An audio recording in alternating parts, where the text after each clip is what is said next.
Greg Reffner on the Abstrakt Podcast as I drop my pen to kick things off. And joining us is Kevin Hopp, CEO of Hopp Consulting Group and host of the Sales Career Podcast. Kevin, please say hi, sir. Hi. Thank you for having me, Greg. I really do appreciate it. We were just talking a little bit about how, we have been connected and I have known about Abstrakt for a while. So I'm really looking forward to the discussion and thanks for having me. Yeah, absolutely. My pleasure. So I started my career as an SDR and I had like all of 37 minutes of training on how to cold call before they basically said, here, go have success cold calling. Looking back, that was kind of the genesis of Abstrakt, but you've chosen to focus your career and your brand on making cold calling suck less. You're coming out with a course soon. And that's kind of your brand, right? Is around cold calling and helping individuals be more successful. So we're going to focus our time together on that topic. Before we get started, I always like to give our listeners some background, right? Like why should we listen to Kevin, right? So kind of walk us through your career, how you got here, why this is so important as a foundation for some of the questions we're going to ask you here in a little bit. 100%. So let's start at the very beginning. So when I was in college, I did 2 internships at venture-backed software companies. And this was right when Silicon Valley, the show, was coming out. So I had big stars in my eyes. Like I was like, I'm going to be in Silicon Valley. I'm going to work for like SaaS companies. I'm like, venture capital. What is this? We just got 25 million. Cool. There's free beer in the break room. Like I loved it. So the first job I got out of college was being the first hire at a seed stage startup. So I got to do everything involved in a software company. I was the product manager. I was the support manager. I was the sales manager. I traveled. I went to conferences. I was writing for the blog. It was really, really, an awesome introduction to the business world and to startups in general. After that experience came to an end, I had to pick something. I wanted to pick something. I was like, what am I going to do? And I figured out that not everybody likes talking as much as I do, and they don't like talking to strangers as much as I do. I genuinely make friends kind of everywhere I go. Ask my wife, she rolls her eyes every time. So like you, I was an SDR at a venture-backed software company, downtown San Diego, raised a ton of money, hired a ton of sales reps. And, we didn't have a VP of sales. And we had a 14-person sales team with no VP of sales rolling up to a CEO who was so excited that he just raised venture capital that he was never around. So I had no training. Absolutely thrown to the wolves, trying to sell enterprise software, cold calling other SaaS companies, manufacturing companies. And I hated it. I would lose sleep over how bad it was. So the way I escaped was I did so well at it that I got promoted. And I said, thank God, I'm a closer now. I left all that SDR stuff behind me. Like, this is great. I'm a closer. Where are my leads? And anyone listening to this is going, yeah, that's not how it works. So I spent a few years of my career continuously thinking the grass is greener, moving from company to company. Every year I'd change jobs. Became a running joke in my family and friends and everything. They'd say, hey, you still working in there? Probably not. Where are you working now? Right? Every time I'd find a really cool way to get a sort of cross promotion. I'd make more and more money every time because your value to someone else is, potentially greater in terms of base salary. But I had the same problem everywhere I went, which is, where's my next deal coming from? I did a really good job, believe it or not, of selling myself, talking myself into situations where I'm the youngest, most immature salesperson in the room consistently. That happened to me 3 separate times. And I didn't have a little black book. I didn't have a book of business. I didn't have anyone to call. And I had no LinkedIn presence. I didn't have a brand. So I had to cold call. I had to figure this stuff out. But the reason I'm telling this whole, long-winded story here is just, it was a consistent theme of having this problem. And I got so obsessed with the problem that I came up with the solution, right? So I went into consulting. The first thing I did in consulting was I was a gun for hire. Like, I'm naturally really good at cold calling. I enjoy it and it really gets me going. So I did that for about a year. Made a lot of money doing that, actually. Like, SDRs out there, if you can get really good at cold calling and you can prove it and you find the right partners, you can make a lot of money just cold calling for a few hours a day on an auto dial. Then I evolved to running an outsourced lead gen team that had, at one point, I had 12 SDRs that were all calling all day using my techniques. That was about a fun year or so. And then I've kind of moved into what I'm doing now, which is strategic advisory, which is really where I can combine all my experience of being the new kid in the room at all these startups with what I've done in consulting, which is work with 40 different companies in 2 years, helping them build outbound messaging, process, and structure. So what I do today is I do, one of a few things, which is advise founders that want to go outbound and don't know where to start, advise teams that have reps calling that aren't converting very well, and then coach those reps, right? So when it comes to absolutely cold calling, it's really hard to find anyone out there, anyone. And if Ryan Reichert's listening, I will fight him on this. I think I've made more cold calls than any other LinkedIn talking head out there, probably combined. So that's who I am. That's where I came from. Nice. Okay. So it's so interesting because you brought up that founder just raised 25 million, and it made me realize, like, as I've built Abstrakt, I wanted to get out of the world like you. I wanted to become an AE so I didn't have to prospect and cold call. Ended up still having prospect and cold call. I wanted to get into sales leadership because I wanted to get out of like closing deals every single day. Well, you're still closing deals every single day. I was like, I'll start my own company. I won't have to cold call and prospect or close deals anymore. Nope, you're still doing that because now you're trying to find your fundraisers or your next employee. Like, you're always trying to, even in life in general, to be successful, you have to be able to kind of get somebody's attention enough for them to give you 2 seconds to listen to you and then form a relationship quickly. And so the skill of cold calling, I think, is applicable across every part of a company and in life in general. I would tend to agree. And the way that I tell that part of the story of why cold calling is so important is, in a company, everybody should be able to talk the talk. What does that mean? That elevator ride, like what do you guys do on the 12th floor? Can they really tell the story of how your solution is valuable for the customers you serve? What business challenges, what business problems are you addressing?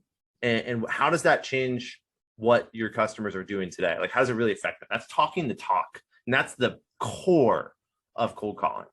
Yeah. All right, well, let's get into that. So as I promised, we're going to go off on a little tangent. Whether you are a seed stage company with maybe 1 or 2 sales reps, or maybe a Series A and you got 20, 25 reps, or you're public and you got hundreds of thousands, the same struggle remains, where the vision of the CEO, kind of the elevator pitch, is really difficult to pass down to that frontline person in a way that they can kind of make their own and use in a repeatable fashion. Let's start with that problem. Like, why is that so hard to get down to that person who's making the phone call so that they understand it and can have the confidence to deploy it every time someone actually answers the phone? It's a great question. It starts with the basic tenet that every single company has, which is SDRs are entry-level jobs.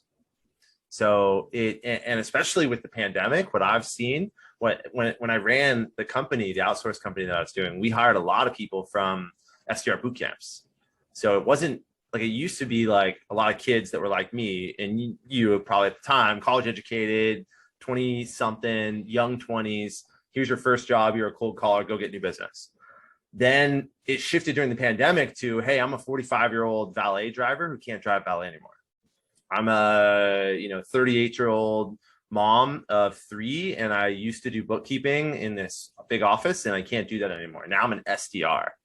So that in itself means that the person that's expected to tell the story that the founder founded the company on is the newest person in the door at any given moment. And they probably have the least amount of experience in that market with that company serving those kinds of customers. That's why it's so hard, right? Because they're going from 0 to 1, and the founder, a good founder emanates, the problems and challenges and the benefits of what they do. Like, it just flows out of them.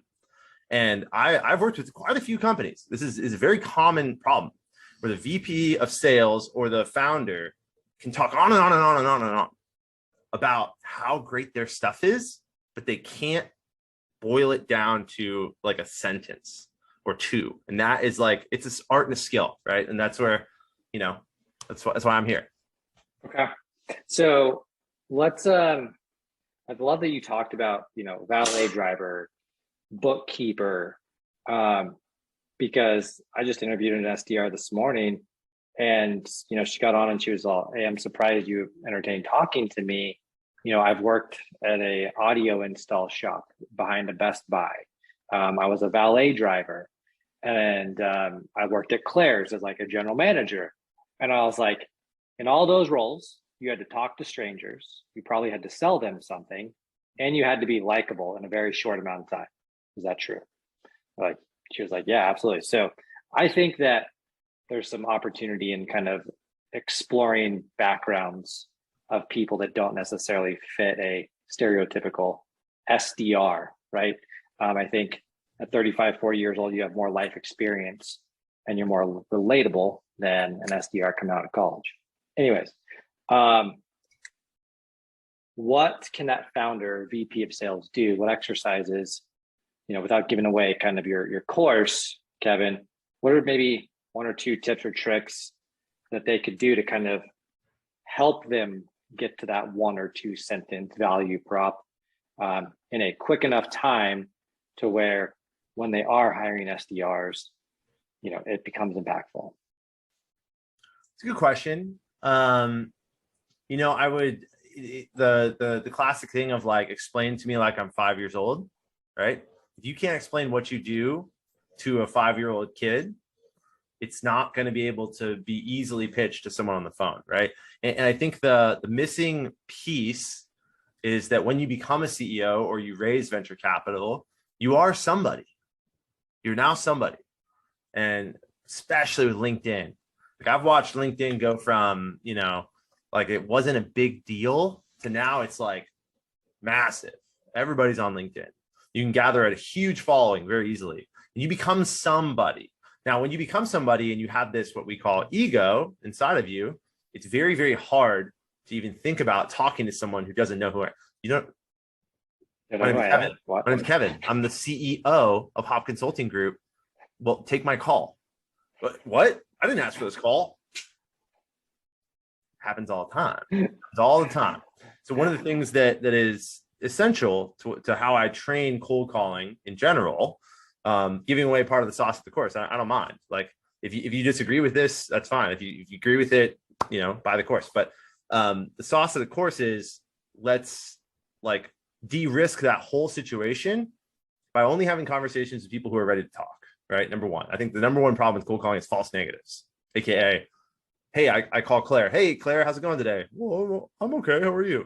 Yeah, I'm blah, blah, blah, blah, blah, blah. And here's my pitch. And then they hang up and they say, I'm not interested. They hang up. That's the number one problem, because Claire wasn't ready to have a conversation. We didn't clarify that, things like that. But the next piece of that is to be able to have a business level conversation, right? So I teach a very conversational technique. I don't teach a pitch where people go, yes, oh my God, this is what I've needed for 5 years. Sign me up today. A lot of people think cold calling is about selling. I am selling my product when I cold call. I am selling this stuff. You're not, okay? And my course is all about how you should be able to have a business level conversation, which drives curiosity and intrigue, which sells the meeting, sells another time to have a sit down conversation where there's no egos involved, because they agreed to meet with you. You can do research on them. They can do research on you. You have this business level conversation about a business challenge or problem. And that should be the focus. It should not be, I'm selling the whole vision of what's going on here in this discussion. So to put it really straightforward, like the one liner to answer your question is, CEOs sell the company and sell the product.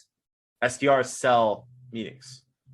We talk about that, but they don't sell the product. If your SDRs are trying to sell the product, CEOs can't really teach the SDR how to sell the meeting as well as they can sell the product, So one of the best pieces of advice I got was from a guy named Michael Tomei. was he said, if you can make it through an entire phone conversation as SDR without talking about your product or the benefits of your product and focusing exclusively on driving curiosity or uncovering pain points that a prospect has, you've done a great job. And I kind of always took that to heart. And maybe I've taken it a little bit kind of maybe too far in that direction, because sometimes I feel like, where's that line where you maybe need to give a little bit? But I think that mind shift of sell the meeting, not the product, that permeates. There's so many problems like in onboarding today where they're told about the product. Here's the features, here's the case studies, here's all the cool widgets that we have that competitor XYZ doesn't have. They're never told sell the meeting. They're kind of like infatuated with how cool our product is and our G2 crowd position and our fancy VC backed funding, right? Yep. Like it starts even like day one in the training. And I guess that all kind of starts at the top from CEO down, right? Yeah, absolutely.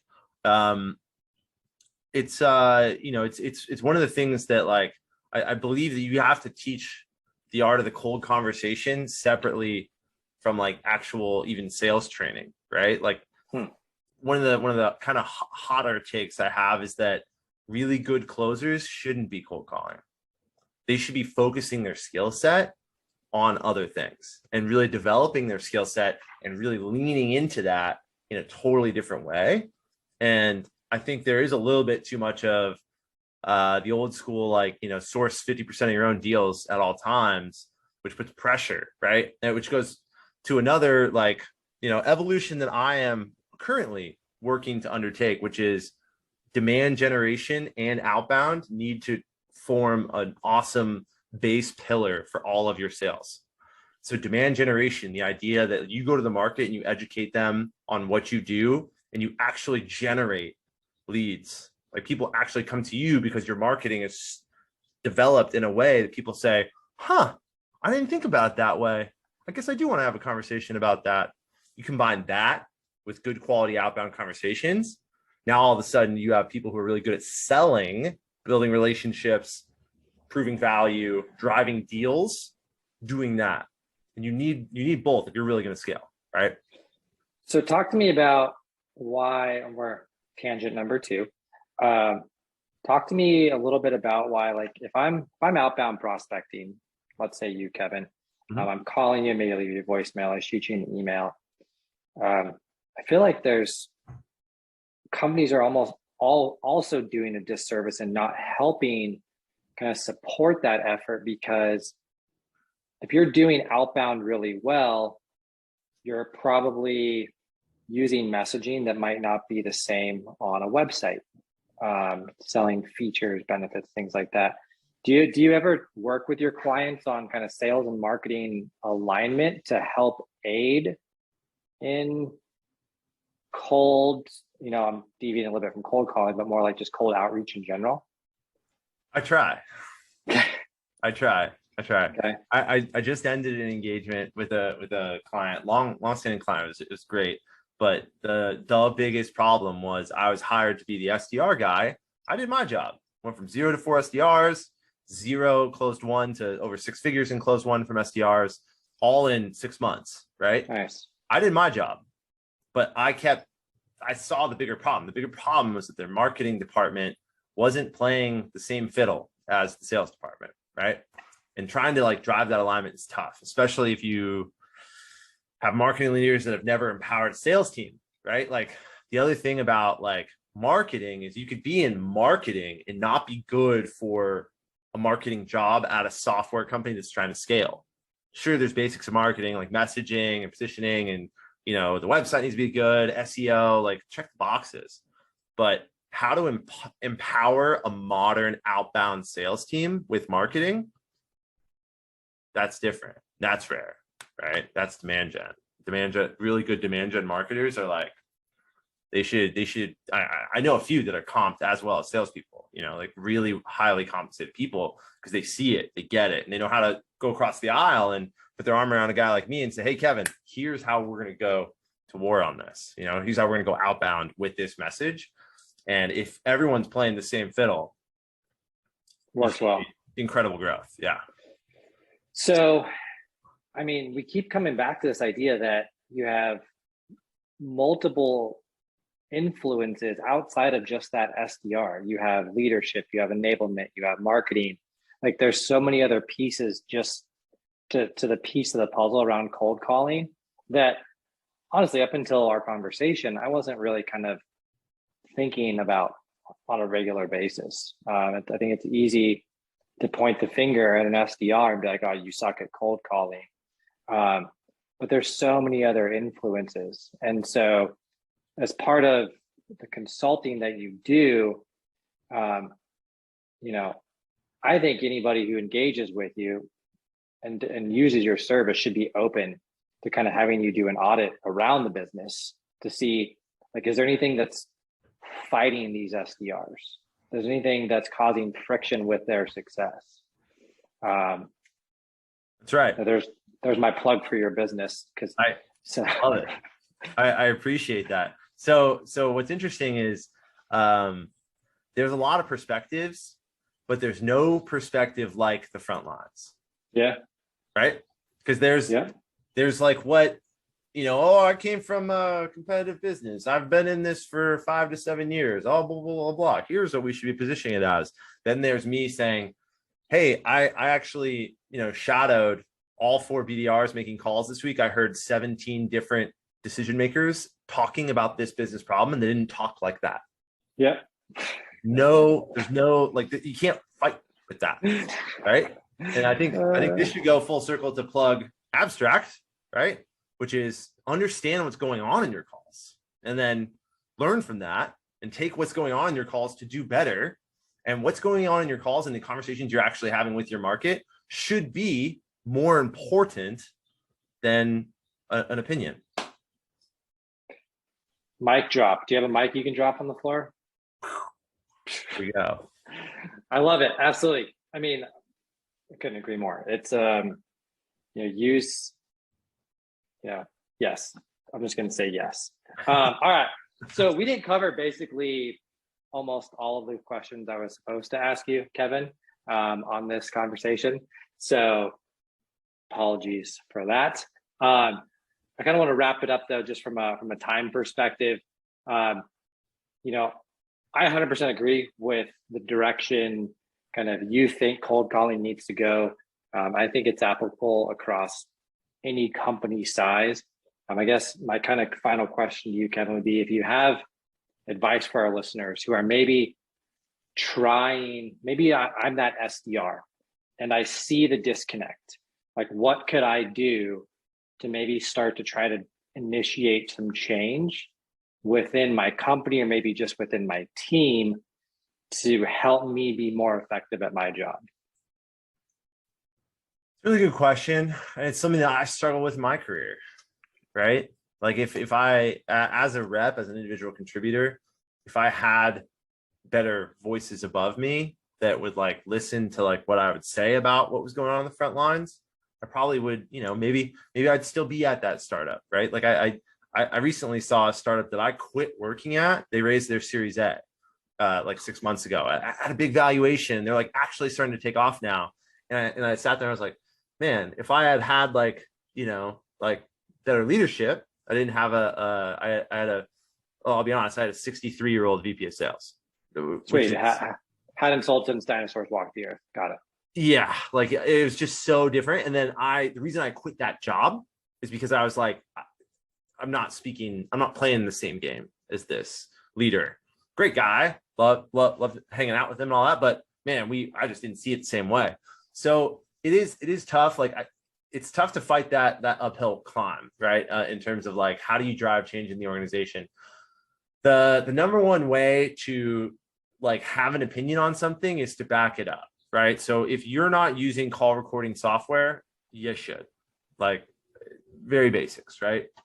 Almost all of the VoIP platforms do allow for it in some way, shape, or form. But like when I was an SDR, I would use call recordings very frequently to prove a point about like how to have these conversations. And then now with the software that I recommend to my clients, it's all like tech stack is a must. I don't work with anyone who's not willing to spend a lot of money on tech, because the tech will accelerate, helps you go from 0 to 10, which is what everyone wants to do, way faster. So there's a lot of really, really good software out there to do that. And then, of course, have conversations the right way. Go to hopconsultinggroup.com and get the course.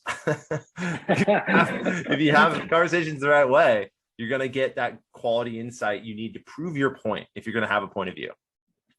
Love it. Awesome, man. Well, how do our listeners go about getting in touch with you?